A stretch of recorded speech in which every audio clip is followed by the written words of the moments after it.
choose again which definition, yeah, you like. So if you like the first definition, then you have to fully focus on this definition of the Arahant and start practicing this Buddha Nossati meditation. Yeah, so that is our key point. That is our key point. And I prefer the second definition, no problem. I prefer the third, I prefer the fourth, or I prefer the fifth one. So it depends on you. You can choose one of the nine virtues, and let us say you choose the Arahant. So when you practice Buddha Nosati with the Arahant virtue, and then you need to choose one definition too. Which definition, yeah, uh, you like, then you choose that one and you fully focus on that definition of the Arahant and you continue practicing the Buddha Nosati. So that is very important when you practice the Buddha Nosati. I find that even the Burmese people, they, they, they don't know how to practice the Buddha Nosati correctly. Yeah, that is our key point. But if you want to, I know that some people may not satisfy learning the Paticca Samuppada because this Paticca Samuppada is not our target. Yeah, it's a main subject. So that's why I don't explain very much. So that is very important point here. So you have to choose one of the nine virtues of the Buddha. And if you choose the Arahant, and also again, you need to choose one definition of the Arahant out of the five. So then you just need to focus on that Arahant virtue with a specific definition as you like.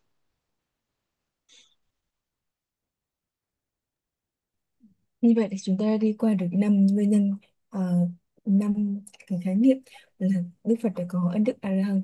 Thứ nhất đó chính là Arakata A La Hán, chính là Đức Phật là bậc tránh xa các phiền não nó tránh xa hoàn toàn Đức Phật, cách xa hàng vạn dặm hàng trăm dặm, không hề có một sự dính líu gì giữa Đức Phật và các phiền não nữa. Thứ hai đó chính là Hattata A La Hán, đó chính là việc Đức Phật đã đoạn diệt tất cả các phiền não, không còn dư sót bất kỳ một phiền não nào, đều được đoạn diệt bởi Đức Phật. Và thứ ba đó chính là Hatta Samsara Chakaro, đó là Đức Phật đã ờ, phá hủy đã phá hủy hoàn toàn tất cả a nan xe của bánh xe luân hồi. Ở đây chúng ta sẽ có từ Hatta, đó chính là từ giết. Samsara tức là vòng luân hồi sanh và tái sanh. Và Chakra nó chính là nan hoa, là cái bánh xe. Nên là ở đây chúng ta ở đây tức là Đức Phật đã đoạn diệt hoàn toàn, đã phá vỡ hoàn toàn cái bánh xe luân hồi, là cái để khiến cho chúng sanh luôn luôn lăn tròn trong việc sanh và tái sanh. Ừm, Tiếp theo đó chính là Pachayadina Charaho. Đó là A La Hán, đó là Đức Phật là một bậc xứng đáng nhận được phước phần bậc cúng dường, như là y áo, thuốc men, vân vân. Và thứ năm là chính là Naraho Karoti Papani. Na là không, là một từ phủ định. Raho là Raho có nghĩa là trong, tức là trong bí mật. Và Karoti tức là làm, và Papani tức là điều ác, tức là Đức Phật không làm những việc ác ngay cả khi mà bí mật, tức là ngay cả khi trong bí mật, hay là ngay khi mà chỉ có Đức Phật thôi, thì Đức Phật cũng không bao giờ làm điều ác. Thì đây là năm cái khái niệm, năm cái nguyên nhân, và cũng là định nghĩa là tại sao Đức Phật có ân đức A La Hán. Thì khi mà chúng ta thực hành niệm ân đức Phật, mà chúng ta thực hành với ân đức A La Hán, thì chúng ta sẽ phải lựa chọn một trong năm cái định nghĩa này, để chúng ta lấy một một định nghĩa mà chúng ta cảm thấy phù hợp nhất, chúng ta thích thú nhất, và lấy đó làm đối tượng để chúng ta thực hành, để tụng niệm ân đức Phật. Ờ, Rất là nhiều người nhầm lẫn khi mà chúng ta thực hành niệm ân đức Phật, và ngay cả những người biến họ cũng không biết cách để thực hành niệm ân đức Phật một cách đúng đắn. Thậm chí là nhiều nhiều nhiều vị đã thực hành, và các vị đấy sẽ nghiên cứu rất là sâu về giáo lý chân khởi khi mà thực hành niệm ân đức Phật. Nhưng mà điều đó không, như Ngài đã nhắc, là điều đó không phải là một điểm chính yếu khi mà chúng ta tìm hiểu và thực hành về niệm Đức Phật, mà nên là khi mà chúng ta thực hành niệm Đức Phật thì điểm mấu chốt tức là chúng ta sẽ phải chọn ra một, khi mà chúng ta thực hành về niệm Đức Phật, đặc biệt ân đức A La Hán, cụ thể là ân đức A La Hán, khi mà chúng ta đang nói ở đây thì chúng ta phải chọn ra một cái khái niệm, một cái định nghĩa về ân đức A La Hán, về cái lý do tại sao Đức Phật có được ân đức A La Hán mà chúng ta cảm thấy thích thú nhất, chúng ta cảm thấy phù hợp với bản thân mình nhất, và so sánh với mình chúng ta cảm thấy phù hợp nhất và nhiều lợi lạc nhất, thì chúng ta sẽ lấy đó làm đối tượng và chúng ta lấy đó để chúng ta tự niệm ờ, về ân đức Phật mà thôi, và sau đó chúng ta tiếp tục thực hành và lấy đó làm đối tượng. Thì đó là cách mà chúng ta thực hành niệm Đức Phật. So when we practice the Buddha Nossati, some people always, saying the Arahant, Arahant, Arahant when they watch the television and they see the Arahant, Arahant with the Beatles, yeah, Arahant, Arahant, Arahant, but they don't focus, yeah, so they cannot um, get benefits from practicing in such a way. Yeah. So when you practice Buddha Nosati meditation, you should practice like Anapanasati, um, sitting quietly on the couch or in the sitting posture, cross-legged posture. So then you choose, as I have already a moment ago, you choose one of the definition and one of the virtue and one of the definition of the Arahant. So you just contemplate. So even after finish the meditation, sometimes you can practice the Buddha Nosati in this way too. Like sometimes we notice that there are some bad thoughts, evil thoughts comes into our mind. Or then, the evil thoughts so entering uh, in our thoughts, in my thoughts, then the Buddha does not have this kind of evil thoughts. So then at the same time, you are practicing the Buddha Nosati, and also through the Buddha Nosati, you can eradicate even temporarily this kind of bad thoughts. So in this way, if you practice in this way, then you can get the benefits by practicing the Buddha Nosati.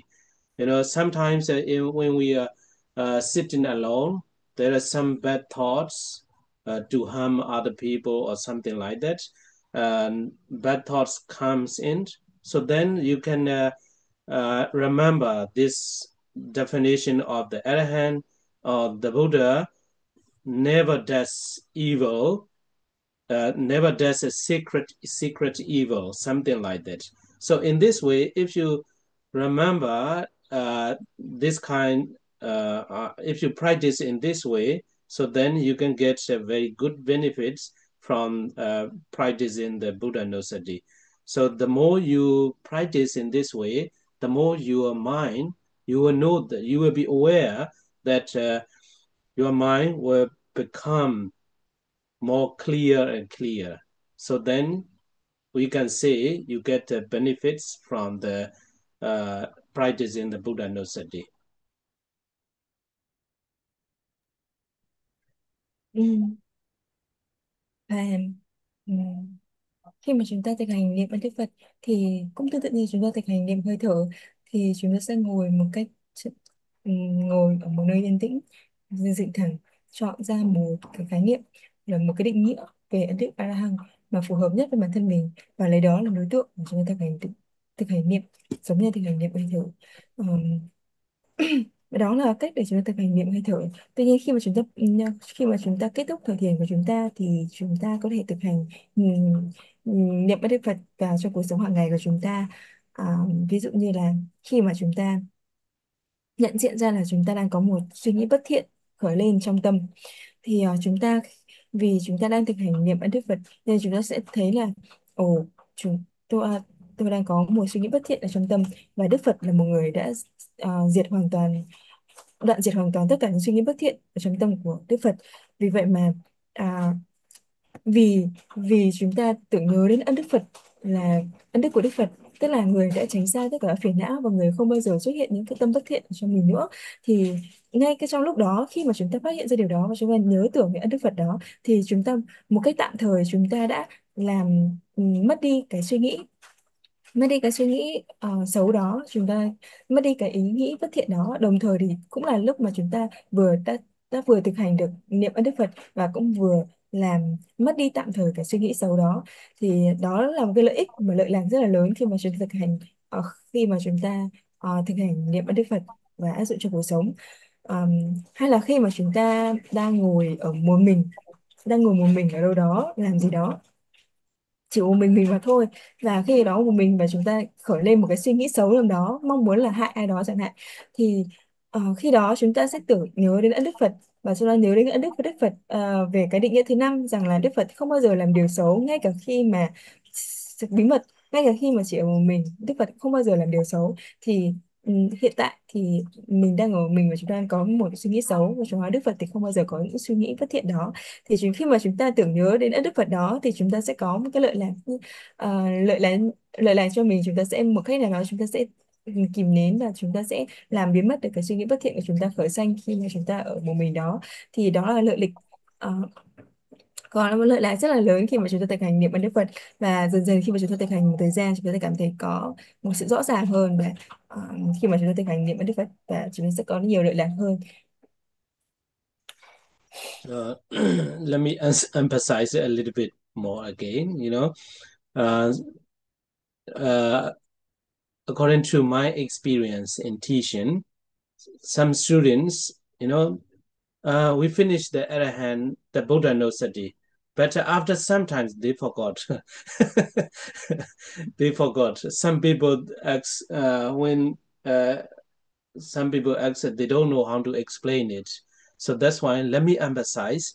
So if someone asks you how to practice the Buddha Nosati, so I don't encourage the students to learn by heart, but some points, So regarding the Arahant, you should know these 5 definitions of the Arahant. Yeah. So that is a better. Uh, we have talked several weeks about Buddha Nosati. Yeah. But you can forget. Yeah. So if you are not able to remember everything, but what I want to say is don't forget these 5 definitions of the other hand. So then, and also how to start, and you choose one and continue contemplating on this values or this with its definition. So then, if you don't forget, that is good. Even after finish learning the Buddha Nosati, then most of the students they forget. They don't know how to practice a meditation, Buddha Nosati meditation. So that's why let me tell you to not to forget these 5. So you don't have an examination, and just say that not to forget these 5. Yeah. So if you forget these 5, so then you forget the Arahant. So even though you are practicing the Arahant, but you may not fully contemplate the virtues of the Buddha. You may not get a concentration very well. So only after choosing one of the definition that you like the most. So in this way, you can get a concentration. You can get a benefit by practicing. So some people, they practice Arahant, but they don't know what they are contemplating. They're just verbally saying Arahant. But only after you contemplate on one of the definition of the Arahant, so in this way you can get a concentration. So that's why don't forget these 5 kinds of definition of the Arahant. Và trước khi chúng ta chuyển sang ấn đức tiếp theo thì Ngài muốn nhấn mạnh một lần nữa về năm định nghĩa về ấn đức A La Hán. Thì ra theo kinh nghiệm của Ngài thì có rất là nhiều hành giả cũng như là thiền sinh, thì sau khi mà được dạy và được hướng dẫn về đề mục thực hành thiền niệm ân đức Phật với ân đức A La Hán, thì mọi người thường sẽ quên về năm định nghĩa này, cũng như là quên luôn về cách là thực hành niệm ân đức Phật như sao, phải chọn một trong năm định nghĩa này để chúng ta thực hành ra như nào. Nên là Ngài muốn khẳng định một lần nữa rằng là chúng ta có thể không nhớ được tất cả, nhưng mà chúng ta hãy nhớ một cách ngắn gọn nhất về năm ân đức của Đức Phật. Năm định nghĩa về về ân đức A La Hán này, và khi mà chúng ta thực hành thì chúng ta hãy thực hành và chọn một định nghĩa mà chúng ta cảm thấy thích thú nhất, và lấy đó làm đối tượng để chúng ta thực hành niệm ân đức Phật. Vì có nhiều người mà có nhiều vị ấy chỉ tụng niệm rằng A La Hán, A La Hán, A La Hán, A La Hán mà thôi, tức là chỉ nói một cách đơn thuần thôi, mà không hiểu rõ A La Hán có nghĩa là gì, không hiểu rõ năm nguyên nhân tại sao Đức Phật có ân đức A La Hán. Thì khi đó vị ấy sẽ không thể có được một cái định thâm sâu mà vị ấy muốn khi mà vị ấy thực hành được. Mà để có được thì vị ấy sẽ phải chọn ra một trong năm cái đề mục, chọn ra một trong năm cái định nghĩa đó mà vị ấy cảm thấy thích thú nhất, và sau đó vị ấy sẽ lấy một trong năm định nghĩa đó để thực hành mà thôi. Thì đó là cái cách mà chúng ta thực hành niệm ân đức Phật. Chúng ta sẽ không có bất kỳ một bài kiểm tra nào về năm ân đức Phật này cả, năm định nghĩa này về A La Hán cả. Tuy nhiên thì Ngài khuyến khích là chúng ta khi mà chúng ta thực hành, chúng ta hãy cố gắng nhớ định nghĩa nhớ năm định nghĩa của ân đức A La Hán này, cũng như là nhớ cách mà chúng ta thực hành niệm ân đức Phật với ân đức A La Hán, rằng chúng ta sẽ cần phải chọn một trong năm định nghĩa mà chúng ta cảm thấy thích thú nhất và hợp với mình nhất, và lấy đó làm đối tượng để chúng ta thực hành. Như vậy thì chúng ta có thể đạt được cái lợi lạc cũng như là lợi ích lớn khi mà chúng ta thực hành thiền. Okay, so we finished the first virtue of the Buddha, that is A La Hán. So second is the Sambuddha. Okay, so Sambuddha. Okay, I don't like the contemplating the virtue of the A La Hán. I like the Sambuddha. That is, you feel it is suitable for you, no problem. You can choose. So Sambuddha, it is translated as a fully enlightened. Yeah, fully enlightened. So he is a fully enlightened Sambuddha because he has discovered all things rightly. Yeah, rightly. Here, Sama means rightly, and Saman. Yeah, Saman by himself. Yeah, Saman, Sama, Sun. Yeah, Sam also is okay. Yeah, Sam by himself. So the Buddha himself discover Four Noble Truth, yeah, rightly. So that is called the Sambuddha. So I here too, I don't talk about very detail about the Four Noble Truths, So regarding the Four Noble Truths, you can learn for yourself. So but only I will tell you briefly. So what the Buddha discover?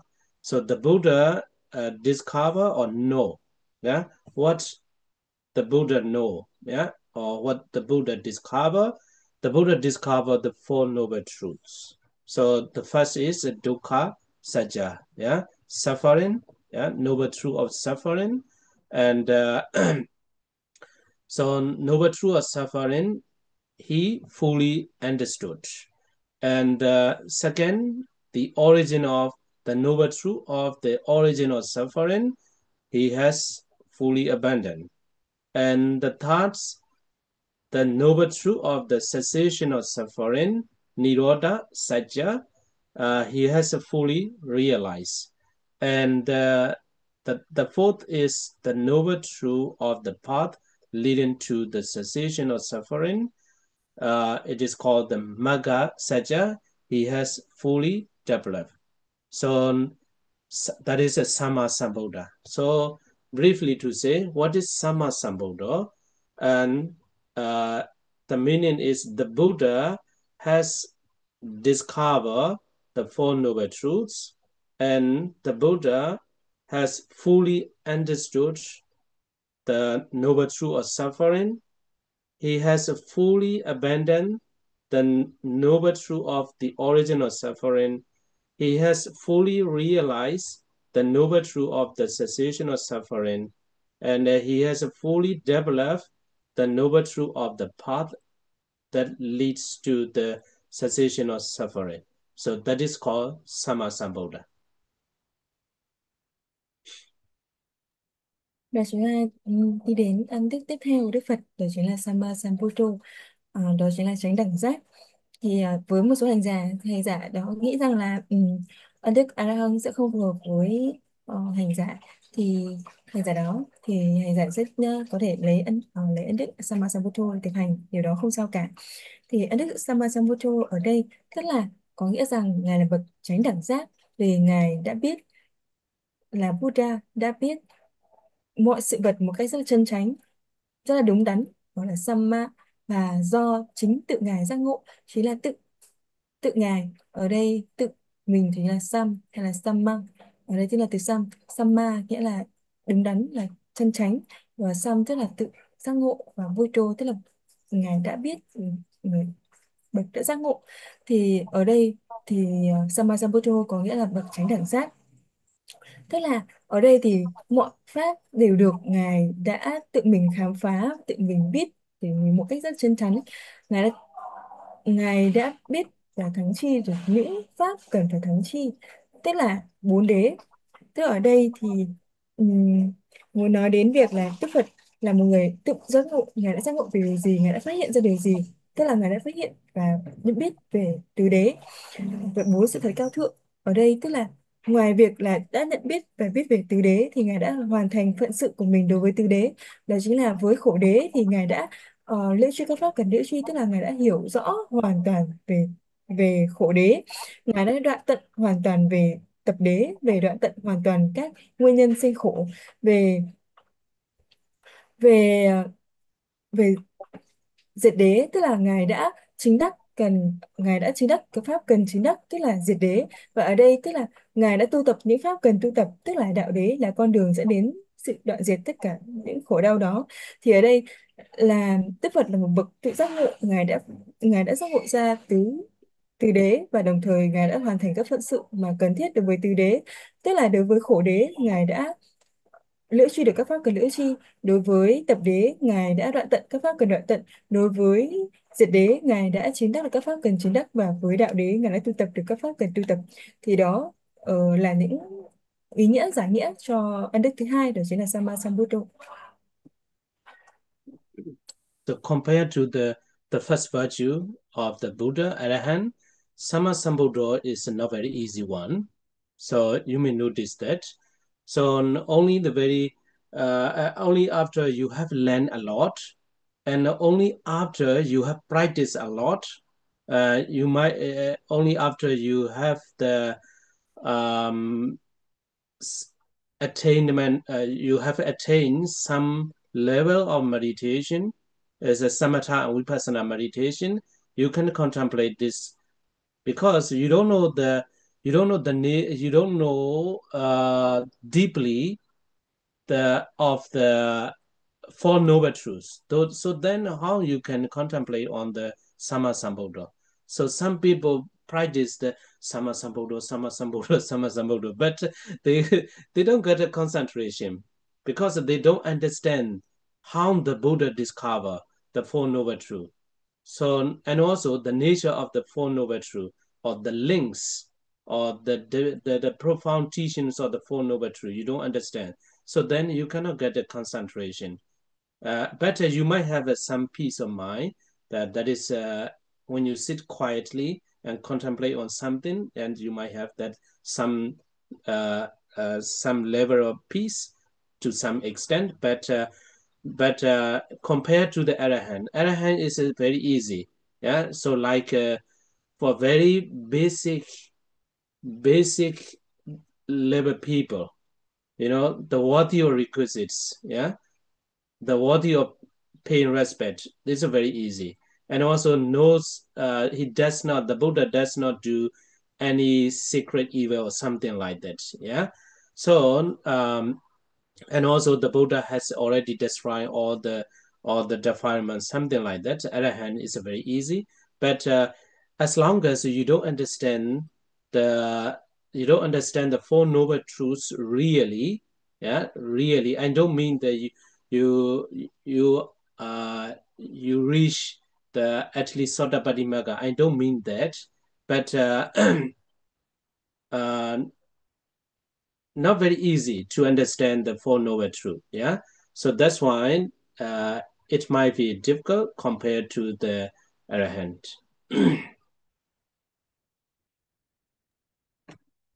Như vậy thì nếu mà chúng ta so sánh ân đức Sammasambuddha với ân đức A-la-hán thì chúng ta thấy là ân đức Sammasambuddha cũng không hề dễ dàng để chúng ta thực hành.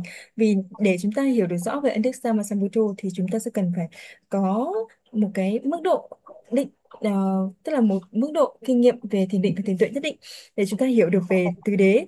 Vì chỉ khi mà chúng ta hiểu rõ, hiểu sâu về tứ đế thì chúng ta mới có thể hiểu được về cái sự về về ân đức của Đức Phật, về cái sự vi diệu khi mà Đức Phật đã phát hiện ra tứ đế và đã làm tròn cái phận sự được với tứ đế. Ừm, và từ từ khi mà chúng ta hiểu rõ về tứ đế thì khi mà chúng ta thực hành về đề mục ân đức Sammasambuddha chúng ta mới có được cái sự định tâm nhất định. Khi mà chúng ta thực hành, khi mà chúng ta không hiểu rõ về tứ đế, khi mà chúng ta không có một cái tuệ chi rõ ràng về tứ đế thì chúng ta sẽ không biết được rằng là tại sao Đức Phật có thể phát hiện và chúng ta có thể hiểu rõ về tứ đế, và tại sao Đức Phật có thể làm được các phận sự đối với tứ đế, chúng ta có thể hiểu rõ về khổ đế như vậy hay là đoạn tận về tập đế như vậy. Và vì cái sự vi diệu của tứ đế, vì cái sự rất là một cái pháp rất là thâm sâu, từ đấy là một cái pháp rất là thâm sâu, vì vậy mà dường như là ấn đức Sammasambuddha có vẻ khó hơn khi mà chúng ta thực hành so với tụng niệm ấn đức A La Hán. Tất nhiên là khi mà chúng ta thực hành tụng niệm ấn đức Phật thì chúng ta vẫn nằm ngồi yên rất là bình thản, nên là chúng ta vẫn có được một sự bình an nhất định, vì khi ở đó thì tâm của chúng ta vẫn tập trung vào một điều và tập trung vào một đối tượng và và trong một không gian yên tĩnh và có một sự bình an nhất định khi mà mình thực hành. Tuy nhiên thì đó không phải là, chúng ta sẽ không thể nào tiến được một định thâm sâu. So với ấn đức A Hăng thì những cái định nghĩa, những cái lý do khiến cho Đức Phật có ấn đức A Hăng, ví dụ như là Đức Phật là một bậc xứng đáng để nhận được vật phẩm cúng dường, hay là Đức Phật là một một bậc mà không bao giờ làm điều ác ngay cả những lúc bí mật, hay là Đức Phật là một bậc đã đoạn diệt tất cả những phiền não, thì những cái chi tiết nhỏ đấy có vẻ rất dễ dàng hơn để chúng ta hình dung và chúng ta thực hành với ân đức A La Hán. Còn riêng với ân đức Sammasambuddha chúng ta phải hiểu rõ về tứ đế. Hiểu thật rõ về tứ đế, điều này không có nghĩa là ngài khẳng định rằng là chúng ta phải đạt được đến bậc nhập lưu chúng ta mới hiểu rõ được về tứ đế, nhưng mà ở đây chúng ta biết rõ ràng là nó không hề dễ dàng để chúng ta có thể hiểu rõ về tứ đế, nên vì vậy mà nó không hề dễ dàng chúng ta khi mà chúng ta thực hành ân đức Sammasambuddha nếu mà so sánh với ân đức A La Hán.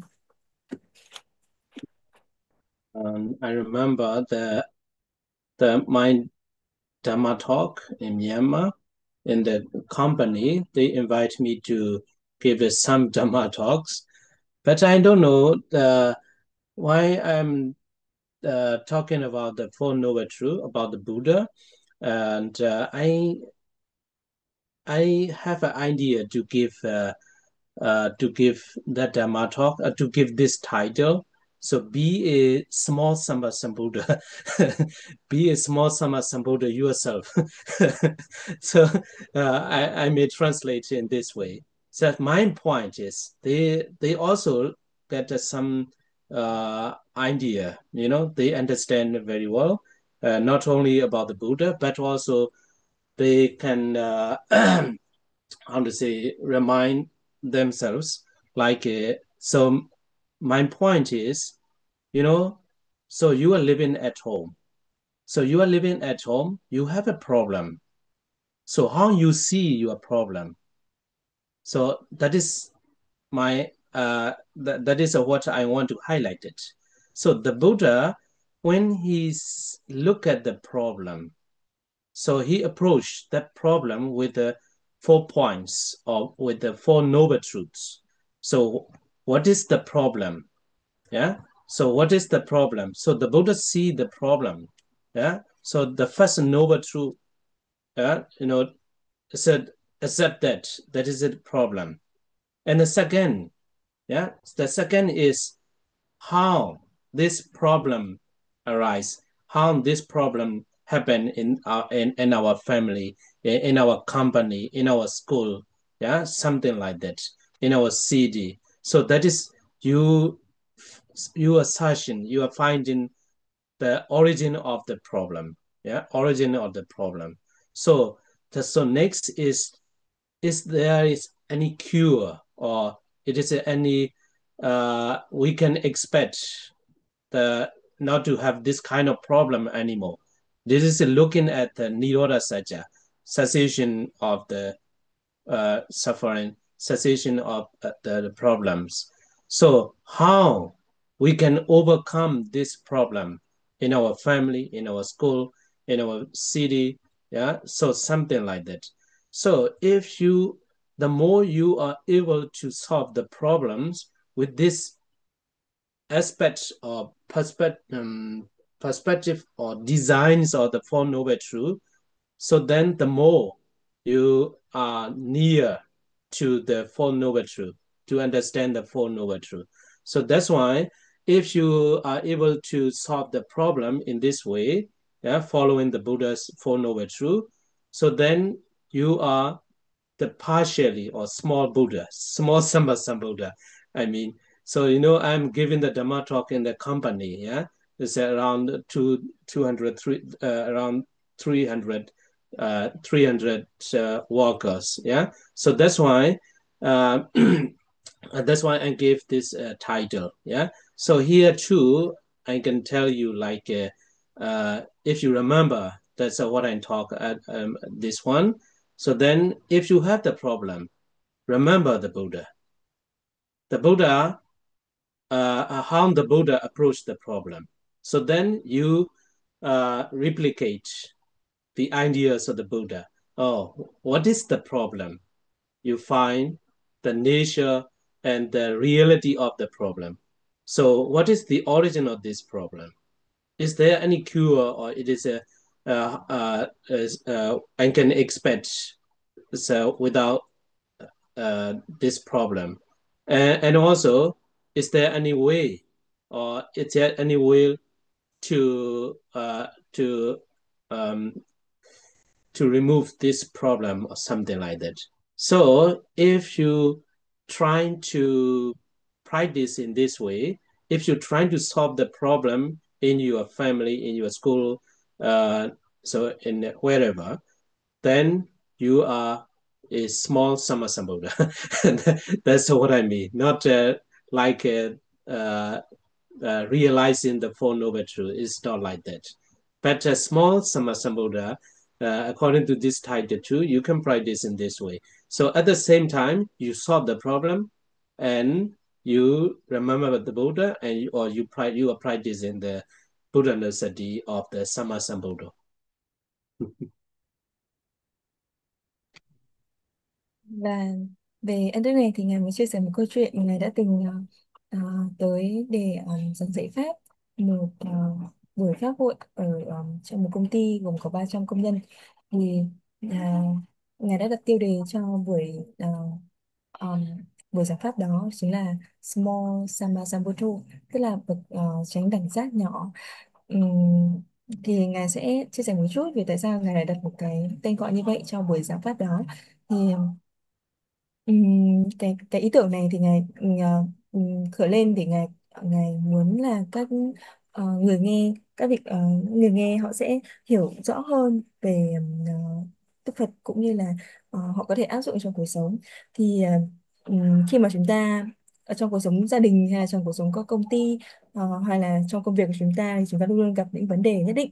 Thì chúng ta sẽ nhìn nhận cái vấn đề đó như nào, hay là chúng ta sẽ nhìn nhận vấn đề đó như nào dưới góc nhìn của bốn đế.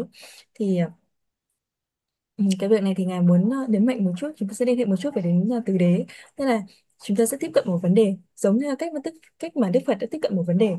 Thì Đức Phật sẽ tiếp cận một vấn đề theo cái cách mà chúng ta tiếp cận theo tứ đế. Tức là đầu tiên về tứ đế, đầu tiên chính là nguyên nhân sinh khổ. Thì chúng ta đầu tiên chúng ta nhìn vào là đâu là chúng ta sẽ ờ, đầu tiên chính là khổ đế, tức là về sự thật về khổ. Thì đầu tiên chúng ta sẽ phải nhìn nhận ra vấn đề đó, chúng ta nhìn nhận ra vấn đề đó và chúng ta nhìn thấy là có vấn đề ở đó.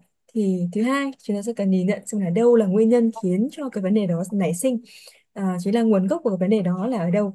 Và thứ ba đó chính là như vậy thì sẽ có con đường để chấm dứt cái vấn đề này. Tức là chúng ta sẽ nhìn thấy là liệu có một cái điều gì đó chúng ta có thể mong đợi, chúng ta đợi chờ ờ, khi mà chúng ta không có vấn đề đó nữa hay không, gì đó. Và thứ tư chính là như vậy thì cái con đường mà chúng ta có thể đoạn diệt khổ là gì, tức là cái cách mà chúng ta có thể giải quyết được vấn đề đó như nào, làm cái cách nào để chúng ta có thể vượt qua được vấn đề đó ra sao. Thì đó là cách mà chúng ta có thể tiếp cận một vấn đề, giống như là cách mà chúng ta nhận được tiếp cận một vấn đề qua chính là qua tứ đề đó. Thì nó sẽ đó là một cách để chúng ta có thể tiếp nhận đó là một cách để chúng ta có thể tiếp cận một vấn đề dựa trên là tứ đế, về nội dung của tứ đế. Nó không giống như là việc là chúng ta thực sự thấu triệt về tứ đế hay là chúng ta hiểu rõ ràng về tứ đế, nhưng mà đây là một cách để chúng ta có thể áp dụng được tứ đế vào trong cuộc sống hàng ngày. Chính vì vậy mà ngài đặt tên cho cái buổi pháp thoại đó chính là Small Sambuddha, tức là bậc chánh đẳng giác nhỏ. Là chúng ta không không phải hoàn toàn là chúng ta hiểu hoàn toàn về tứ đế, nhưng mà chúng ta có thể áp dụng được trong tứ đế vào trong cuộc sống hàng ngày của mình. Như vậy là khi khi nào mà chúng ta có một vấn đề trong cuộc sống thì chúng ta hãy nhớ đến Đức Phật, nhớ đến, và chúng ta sẽ học cách mà Đức Phật xử lý một vấn đề và đối diện với một vấn đề. Và từ đó thì chúng ta sẽ, đầu tiên là chúng ta sẽ hiểu về bản chất của vấn đề đó là ra sao, chúng ta nhận diện được cái vấn đề đó, và chúng ta sẽ xem rồi là đâu là nguyên nhân nảy sinh ra cái vấn đề đó. Thứ ba là chúng ta có thể có một cái điều gì đó mà chúng ta có thể mong đợi khi mà vấn đề đó được giải quyết hay không, vấn đề đó được giải quyết ừ, như thế nào, và cuối cùng là cách nào để chúng ta có thể giải quyết được cái vấn đề đó. Thì đó là bậc chánh đẳng giác nhỏ. Tức là khi mà chúng ta áp dụng cái điều này thì thứ nhất là chúng ta đã nhớ được cái ân đức của Đức Phật về Sambuddha, về về tứ đế, đồng thời thì chúng ta có thể giải quyết được vấn đề của chúng ta. Thì đó là một cái lợi lộc rất là lớn khi mà chúng ta thực hành trong cuộc sống hàng ngày. Thì vì vậy mà ở đây nó chỉ đơn giản chỉ được gọi là small Sambuddha thôi, nó không phải là quá vi diệu giống như Đức Phật là một bậc có ân đức Sambuddha, người đã hiểu và thấu triệt hoàn toàn tứ đế. Tuy nhiên thì chúng ta có thể áp dụng một chút hiểu biết về tứ đế đó để chúng ta có thể giải quyết vấn đề trong cuộc sống, đồng thời có thể nhớ đến ân đức của Đức Phật. So now sometimes I look at the news happening around the world, the world leaders, how they see the problems at the moment, not only at the moment. So most of the world leaders, when they see the problems, they are pointing their finger to other people, to other countries, So not only the world leader, but also in Myanmar too, So when we look at the General Assembly of the United Nations, so they're accusing each other, yeah, because of this country, because of him, yeah, because of that policy, is that the problems are happening like that. So they are pointing their finger to other people, but they don't approach the problem with these the four aspects of the noble truth, four noble truths. So when we look at when we treat the problems with the idea of the four noble truths, so then nobody is to be blamed. Yeah. So then just look at what is the problem and what is the origin, and is there any cure to for the problem, and is there any way to solve that problem. So if we look at it in this way, then every problem can be solved. Yeah. So okay, that's what I think. So next is the not new definition. Yeah, not new definition. So I skip this one. This is just a stanza verses, not important.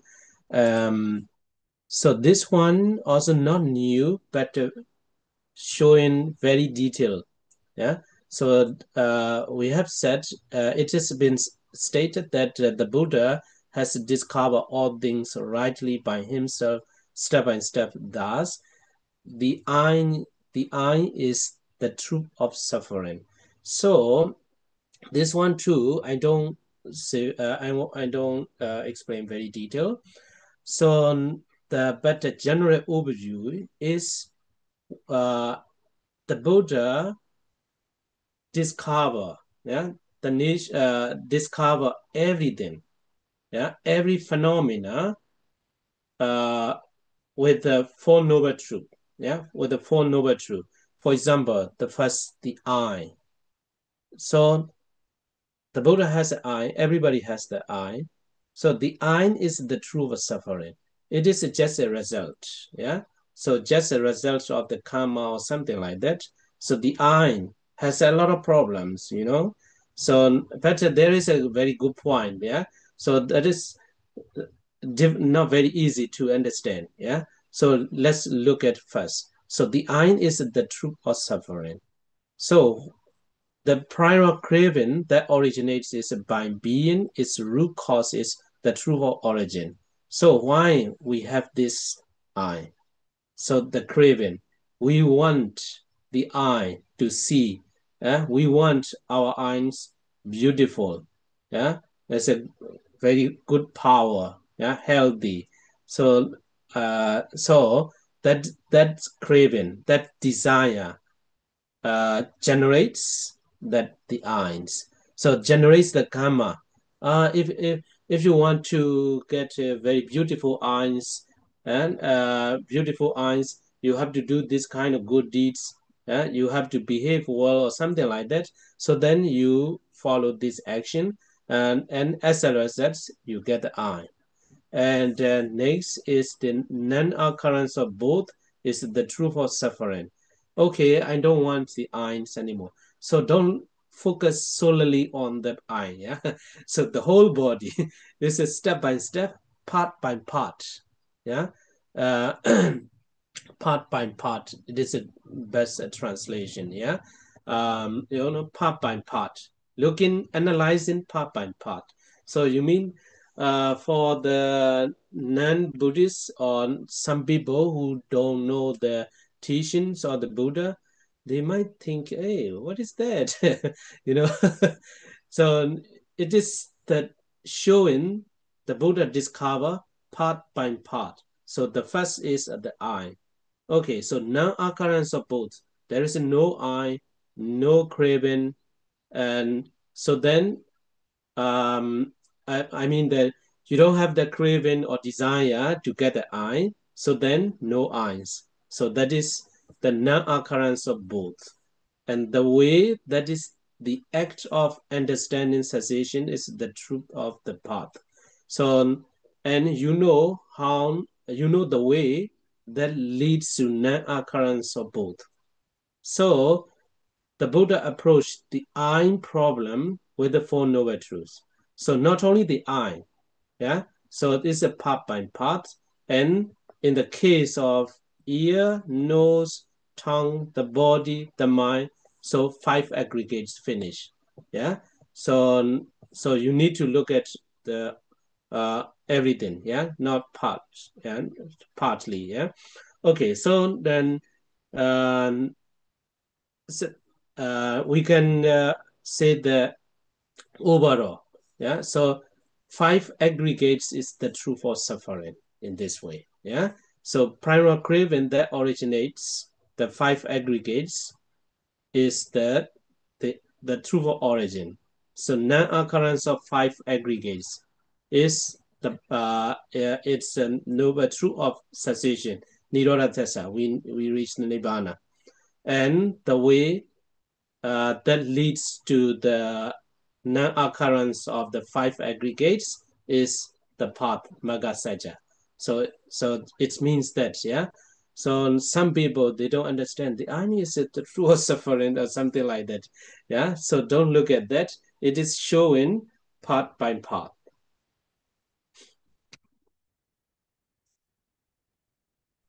Ừ. Và Ngài và, và ngài thường thường xem tin tức ấy. Và ngài thường luôn nghĩ rằng là liệu những nhà lãnh đạo trên thế giới thì họ sẽ nghĩ gì khi mà có một vấn đề, khi mà có một vấn đề nảy sinh trên thế giới. Thì có một điều rất là thường xuyên được mọi người hay hay làm, tức là các vị lãnh đạo hay làm, đó chính là ngay khi mà các vị đấy cho rằng là có một vấn đề thì các bạn ấy sẽ lấy ngón tay của mình chỉ sang một đất nước khác hoặc là một người khác là một lý do khiến cho cái vấn đề đó nảy sinh.